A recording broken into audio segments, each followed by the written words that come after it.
I've seen a lot of changes over the past 38 years. When I first started out in doing home care, you know, the nurse went in and she changed the catheter and she gave baths and she did dressing changes and gave shots. And then we started doing IVs at home, which was totally unheard of. And then we were doing blood draws at home. And now we have people that are coming home on ventilators. They're on tube feedings. The nurse goes out and teaches the family how to do tube feedings. If a piece of equipment malfunctions, they're taught what to do or who to call.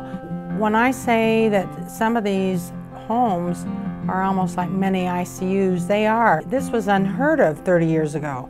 If anybody needed all this care, then they had to be in a hospital or an extended care facility. But now they're able to go home and they're able to, the families are able to interact with them and care for them and love them.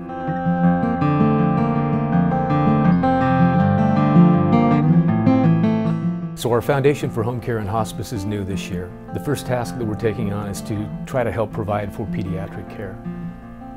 Donations that are given to the Foundation for Home Care and Hospice will be directed largely towards pediatric care, giving them freedom to do things that they wouldn't normally be able to do. We have kids with spina bifida that need a specialized wheelchair that is many thousands of dollars. We have kids with heart problems, paralysis. Not only does it work to destroy the family financially, but the dynamics of taking care of a sick child over a long period of time is a terrible situation. And respite care is going to be one of the targets of the Women's Philanthropic Group, where we actually look at supporting people to go out on a date or to go for a weekend runaway.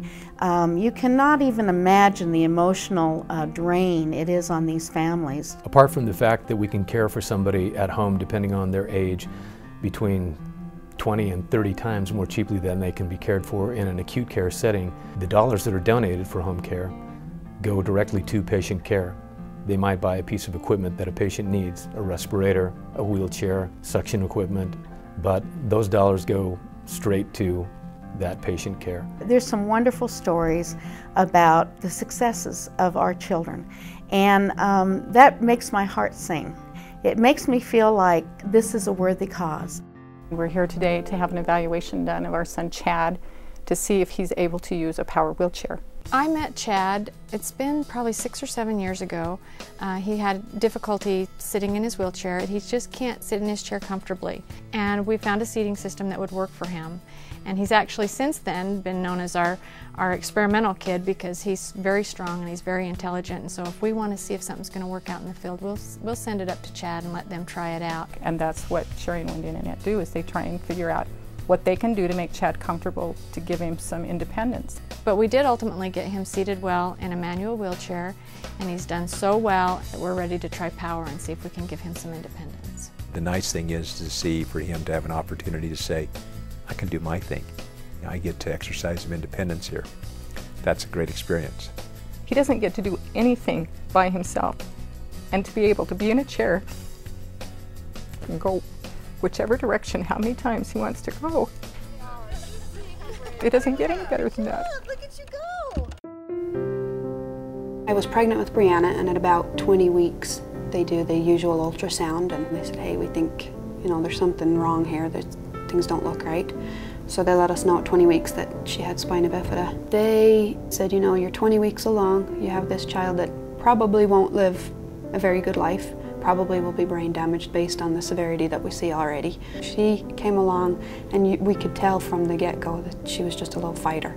And she's pulled through everything so far and has been such a treat in our life. Yeah, we were terrified when we knew, okay, this is the day we're going to take her home from the hospital. And at that point, she was coming home on a ventilator.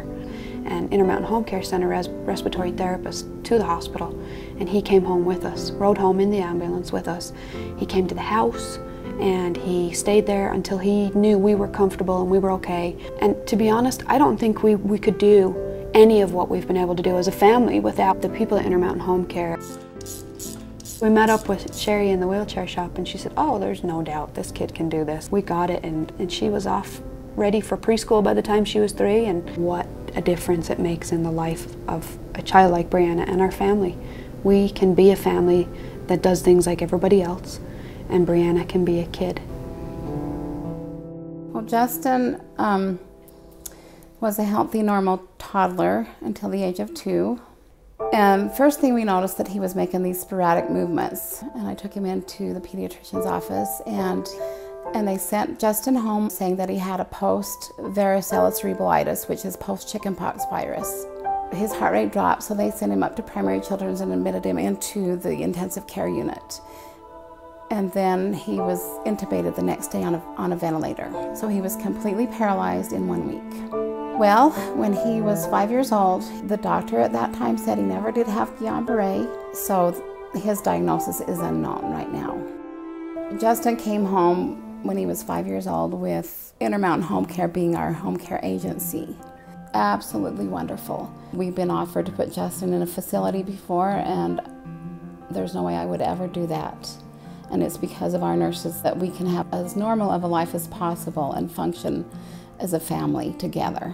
His physical and his occupational therapists at Intermountain Homecare, they measured and fitted Justin for a power wheelchair so that he might be able to drive his wheelchair using his head.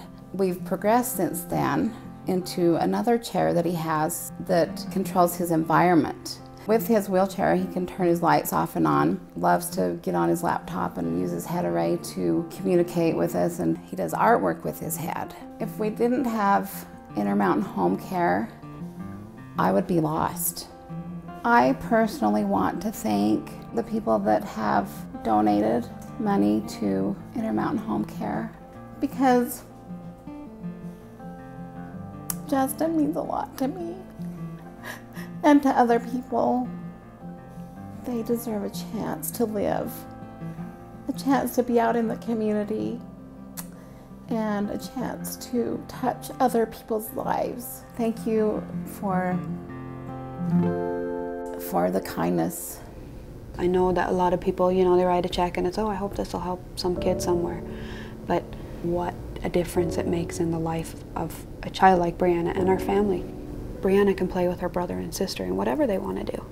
She may be very limited in her body, but her wheelchair makes it so that she can be a kid. And I think that that's one of the most important things in any kid's life, is to let them be a kid. It's a new day, but we need people to partner with us. Consider giving dollars, being a volunteer, helping us meet the needs of the community.